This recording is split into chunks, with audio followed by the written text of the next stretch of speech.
ఈరోజు నువ్వు రాహాబు వలె ఉన్నట్లయితే, నీ గతం అంత మంచిది కాకపోయినట్లయితే, మేబీ నేను అందరు వెలివేసేవారు అన్నట్లయితే, రాహాబు ఒక కథ నీకొక కమాండ్మెంట్ అంటే ఏంటంటే ఒక నియమంగా నువ్వు చేసుకో. దేవుడు ఒకవేళ ఆమె జీవితాన్ని గనక రిడీమ్ చేయగలిగితే, ఆమె జీవితానికి ఒక హోప్, నిరీక్షణనివ్వగలిగితే, ఈరోజు నీ జీవితానికి కూడా నిరీక్షణ ఉన్నది.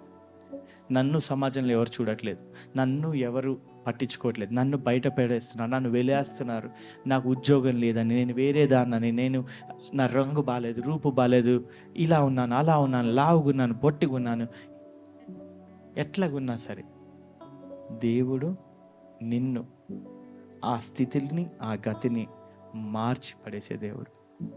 యాక్చువల్గా నువ్వు యేసుని నమ్మితే నీ స్థితిని ఎప్పుడో మార్చేశాడు. నాశనానికి పోవాల్సిన నిన్ను నిత్య జీవనంలోకి ఎప్పుడో నడిపేశాడు. హల్లెలూయా.